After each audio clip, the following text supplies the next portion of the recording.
নমস্কাৰ friend, geography সেশনৰ আন এটা ভিডিঅ'লৈ আপোনাক ওয়েলকাম। এইটো ভিডিঅ'ত আমি ওয়াৰ্ল্ড জিঅ'গ্ৰাফিৰ কিছুমান অতি গুৰুত্বপূৰ্ণ প্ৰশ্ন এমসিকিউ আকাৰে সলভ কৰাৰ চেষ্টা কৰিম। এই প্ৰশ্নসমূহ অসমৰ আপকামিং কম্পিটিটিভ এক্সামছ যেনে Assam police ABUB written exam তাৰ লগতে DME আদি এক্সামসমূহৰ বাবে অতি গুৰুত্বপূৰ্ণ হ'ব। যদি আপুনিও কোনো কম্পিটিটিভ এক্সামৰ বাবে নিজকে প্ৰিপেয়াৰ কৰি আছে তেন্তে ভিডিঅ'টো লাষ্টলৈ চাব। অতি কম সময়ৰ ভিতৰত বহুকেইটা প্ৰশ্নৰ এনসাৰ আপুনি জানিব পাৰিব। সো বলক আজিৰ এই ভিডিঅ'টো আমি ষ্টাৰ্ট কৰোঁ। আজিৰ ভিডিঅ'টোৰ প্ৰথমটো প্ৰশ্ন আপোনাক সুধিছে, নিম্নলিখিত কোনটো মহাদেশসমূহৰ ভিতৰত সঠিক আকাৰ অনুসৰি অৱনমিত ক্ৰম? Which of the following is the correct decreasing order of the continents of the world according to their size? যে পৃথিৱীত যি 7টা মহাদেশ আছে according to their size ডাঙৰৰ পৰা সৰুলৈকে তলৰ কোনটো অপচন কাৰেক্ট বুলি আপোনাক সুধিছে। তো অপচনসমূহৰ ভিতৰত আপুনি কাৰেক্ট এনসাৰটো মনত ৰাখিলে হ'ল আৰু শুদ্ধ এনসাৰটো হ'ল অপচন বি। আটাইতকৈ ডাঙৰ মহাদেশটো হ'ল Asia, then Africa, then North America, South America, Antarctica, Europe and then আটাইতকৈ সৰু মহাদেশটো হ'ল অষ্ট্ৰেলিয়া। আই থিংক অনলি এই অপচনটো নহয়, গোটেইকেইটা মহাদেশৰ এই ডিক্ৰিজিং অৰ্ডাৰটো আপুনি মনত ৰখা দৰকাৰ। কম্পিটিটিভ এক্সামত যিকোনো প্ৰশ্ন সুধিব পাৰে যে আটাইতকৈ ডাঙৰ মহাদেশ কোনটো, আটাইতকৈ সৰু মহাদেশ কিন্তু কোনটো। So you must be ready for all kind of question. Next কুৱেশ্যনত আপোনাক সুধিছে, হুইচ ইজ দ্য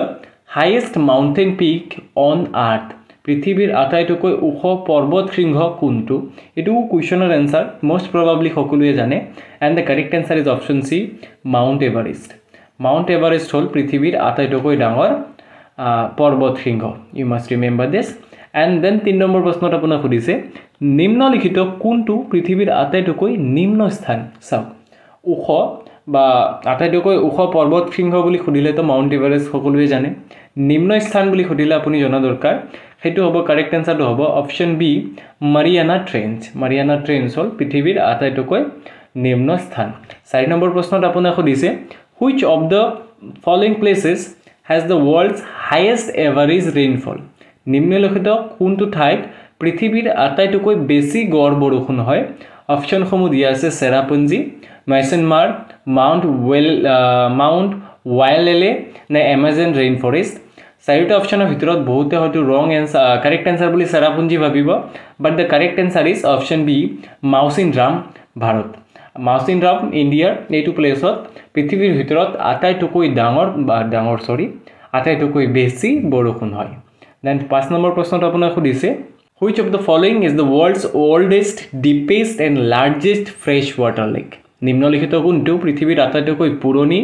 গভীৰ আৰু ডাঙৰ মিঠা পানীৰ হ্ৰদ? তো 4টা অপশ্যনৰ ভিতৰত কাৰেক্ট এনসাৰটো আপুনি মনত ৰাখিব, lake Baikal. Option C will be the correct answer. Lake Baikal হ'ল পৃথিৱীৰ আটাইতকৈ পুৰণি। চাওক, 3টা মই কুৱেশ্যনত oldest, deepest and largest fresh water lake বুলি কৈছোঁ। এই 3টা ৱৰ্ড বেলেগ বেলেগকৈ দি দিলে 3টা বেলেগ বেলেগ প্ৰশ্ন হৈ যাব, বাট কাৰেক্ট এনসাৰটো একে থাকিব, লেক বাইকেল। বাইকেল হ্ৰদ পৃথিৱীৰ আটাইতকৈ পুৰণি, গভীৰ এণ্ড আটাইতকৈ ডাঙৰ ফ্ৰেছ ৱাটাৰ লেক হয়, আপুনি মনত ৰাখিব। 6 নম্বৰ প্ৰশ্নত আপোনাক সুধিছে, which of the following is the worlds largest delta? নিম্নলিখিত কোনটো পৃথিৱীৰ আটাইতকৈ ডাঙৰ ডেল্টা বুলি সুধিছে, আৰু ইয়াৰো কাৰেক্ট এনসাৰটো most probably বহুতে জানে and the correct answer is Ganges Brahmaputra delta. Ganga Brahmaputra delta যিটো আছে সেয়া হ'ল পৃথিৱীৰ আটাইতকৈ ডাঙৰ ডেল্টা, আপুনি মনত ৰাখিব, যাক আমি সুন্দৰবন ডেল্টা বুলিও জানো। 7 নম্বৰ প্ৰশ্নত আপোনাক সুধিছে, which of the following continents is known as the cradle of ancient civilization? নিম্নলিখিত কোনটো মহাদেশক প্ৰাচীন সভ্যতাৰ জন্মস্থান বুলি জনা যায়? প্ৰাচীন সভ্যতাৰ জন্মস্থান বুলি ক'লে আপুনি কাৰেক্ট এনসাৰটো ঠিক কৰি আহিব, Asia. Asia will be the correct answer, option B. Next কুৱেশ্যনত আপোনাক সুধিছে, what is the position of Asia in terms of size among all continents? আকাৰৰ ভিত্তিত এছিয়াৰ মহাদেশসমূহৰ মাজত স্থান কিমান? তো এছিয়া আকাৰৰ হিচাপে কিমান নম্বৰত আছে? তো all of you know, Asia হ'ল পৃথিৱীৰ আটাইতকৈ ডাঙৰ মহাদেশ, তো ইয়াৰ পজিশ্যন হ'ব প্ৰথম। চাওক, প্ৰশ্নসমূহ চাই আপুনি কেনে ফিল কৰিছে, কেনে অনুভৱ কৰিছে যে আপকামিং কম্পিটিটিভ এক্সামসমূহৰ বাবে ইম্পৰ্টেণ্ট হয় নে নহয়? যদি আপুনিও ফিল কৰিছে যে এই কুৱেশ্যনসমূহ অতি ইম্পৰ্টেণ্ট হয়, কমেণ্টত জনাব, আৰু নেক্সট ভিডিঅ'টো কোনটো টপিকত বিচাৰে নিশ্চয় জনাব। চেনেলটোত প্ৰথমবাৰ আহিলে ছাবস্ক্ৰাইব কৰিব, যদি ভিডিঅ'টো ভাল লাগিছে লাইক কৰিব। 9 নম্বৰ প্ৰশ্নত আপোনাক সুধিছে, Asia is bounded by oceans on 3 sides, which are these oceans? Asia মহাদেশ তিনিওফালে কোন কোন মহাসাগৰেৰে সীমাবদ্ধ কৰিছে? ইম্পৰ্টেণ্ট প্ৰশ্ন হয়, যে এছিয়া মহাদেশৰ তিনিওফালে কোন কোন সাগৰ আছে অপশ্যনসমূহ দিয়া আছে আপুনি কাৰেক্ট এনসাৰটো মনত ৰাখিব Indian Oceanian Pacific Oceanian and Arctic Oceanian এই তিনিটা মহাদেশে এছিয়া মহাসাগৰে এছিয়া মহাদেশক আগুৰি আছে তিনিওফালৰ পৰা তো Indian Pacific and Arctic Indian Pacific and Arctic মনত ৰাখিব 10 নম্বৰ প্ৰশ্নত আপোনাক সুধিছে which of the following separates Asia from North America in the north east নিম্নলিখিত কোনটো এছিয়াক উত্তৰ আমেৰিকাৰ পৰা উত্তৰ পূবত পৃথক কৰে তো নৰ্থ আমেৰিকা আৰু এছিয়াৰ মাজৰ বেৰিয়াৰটো কোনটো হয় তাকে সুধিছে অপশ্যনসমূহ দিয়া আছে আপুনি কাৰেক্ট এনসাৰটো মনত ৰাখিব that is option B Bering Strait Bering ষ্ট্ৰেইটে নৰ্থ আমেৰিকা আৰু এছিয়া কি কৰে পৃথক কৰি ৰাখে মনত 11 নম্বৰ প্ৰশ্নত আপোনাক সুধিছে the combined landmass of Europe and Asia is called Europe আৰু এছিয়া সংযুক্ত স্থলভাগক কি বুলি জনা যায় তো ইয়াৰ কাৰেক্ট এনসাৰটো হ'ব ইউৰেছিয়া ইউৰোপ আৰু এছিয়া সংযুক্ত স্থানটোক ইউৰেছিয়া বুলি কোৱা হয় 12 নম্বৰ প্ৰশ্নত আপোনাক সুধিছে which is the second largest continent of the world বিশ্বৰ দ্বিতীয় বৃহৎ মহাদেশ কোনটো আৰু ইয়াৰ কাৰেক্ট এনসাৰটো হ'ব আফ্ৰিকা মহাদেশ হ'ল বিশ্বৰ দ্বিতীয় বৃহৎ মহাদেশ অপশ্যন বি আফ্ৰিকা 13 নম্বৰ প্ৰশ্নত আপোনাক সুধিছে the equator or 0 degree latitude runs through the middle of which of the following continents এডিআৰিত এইটো প্ৰশ্ন অলৰেডি আহি গৈছে যে নিম্নলিখিত কোনটো মহাদেশৰ মাজেৰে বিষুৱ ৰেখা বা 0 ডিগ্ৰী অক্ষাংশ গৈছে তে বিষুৱ ৰেখা বা আমি ইকুৱেটৰ যেটো কও এটো কোনটো মহাদেশৰ মাজেৰে গৈছে বুলি সুধিলে কাৰেক্ট এনসাৰটো হ'ব আফ্ৰিকা মহাদেশ অপশ্যন বি দেন 14 নম্বৰ প্ৰশ্নত আপোনাক সুধিছে which is the world's largest hot desert located in Africa বিশ্বৰ আটাইতকৈ ডাঙৰ উষ্ণ মৰুভূমি আফ্ৰিকাত অৱস্থিত কোনটো তো আফ্ৰিকাৰ আটাইতকৈ হট ডেজাৰ্টৰ নাম সুধিছে আৰু ইয়াৰো এনসাৰ মোস্ট প্ৰবাবলি সকলোৱে জানে and that is option C Sahara মৰুভূমি 15 নম্বৰ প্ৰশ্নত আপোনাক সুধিছে the world's longest river the Nile flows through which continent important প্ৰশ্ন হয় যে বিশ্বৰ আটাইতকৈ দীঘল নদী নীল কোন মহাদেশৰ মাজেৰে বৈ যায় তো নীল নদী আফ্ৰিকা মহাদেশৰ মাজেৰে বৈ যায় আপুনি মনত ৰাখিব 16 নম্বৰ কোৱেশ্চনত আপোনাক সুধিছে which continent is bounded by oceans on all its sides নিম্নলিখিত কোন মহাদেশ চাৰিওফালে মহাসাগৰেৰে বেষ্টিত বা আগুৰি আছে বুলি সুধিলে ইয়াৰ কাৰেক্ট এনসাৰটো হ'ব অপশ্যন সি এন্টাৰ্কটিকা চাৰিওফালে মহাসাগৰেৰে আগুৰি আছে আৰু এছিয়াক তিনিওফালে মহাসাগৰে আগুৰি আছে কাৰেক্ট এনসাৰটো আমি তাৰ এইটো প্ৰশ্নৰ এনসাৰ অলৰেডি আমি প্ৰিভিয়াস কোৱেশ্চনত পঢ়ি আহিছো যে এছিয়াক কোন তিনটা মহাসাগৰে আগুৰি আছে 17 নম্বৰ কোৱেশ্চনত আপোনাক সুধিছে which is the third largest continent বিশ্বৰ তৃতীয় বৃহৎ মহাদেশ কোনটো থাৰ্ড লাৰ্জেষ্ট বুলি সুধিলে কাৰেক্ট এনসাৰটো হ'ব North America Asia Africa then North America 18 number কোৱেশ্চনত আপোনাক সুধিছে North America is connected to South America by a very narrow strip of land called উত্তৰ আমেৰিকা আৰু দক্ষিণ আমেৰিকা এটি অত্যন্ত সংকীৰ্ণ ভূমিখণ্ডৰ মাধ্যমেৰে সংযুক্ত যাক কি বোলা হয় তো নৰ্থ আমেৰিকা আৰু সাউথ আমেৰিকা যেটো পাথৱেৰে কানেক্টেড তাৰ নাম কি বুলি সুধিছে সেই পথটোৰ নাম that is isthmus of Panama ভূমিধৰ বুলি কোৱা হয় কাৰেক্ট এনসাৰ অপশ্যন সি হ'ব মনত ৰাখিব 19 নম্বৰ প্ৰশ্নত আপোনাক সুধিছে which three oceans surround the continent of North America উত্তৰ আমেৰিকা মহাদেশক কোন তিনিটা মহাসাগৰে সীমাবদ্ধ কৰিছে বুলি সুধিছে আমি ইতিমধ্যে চালু যে এছিয়া মহাদেশক কোন তিনিটা মহাসাগৰে আগুৰি ৰাখে তো এইটো প্ৰশ্নৰ উত্তৰ হ'ব option C Pacific Atlantic and Arctic এই তিনিটা মহাসাগৰে উত্তৰ আমেৰিকাক তিনিটা সাইডৰ পৰা আগুৰি আছে 20 নম্বৰ কোৱেশ্চনত আপোনাক সুধিছে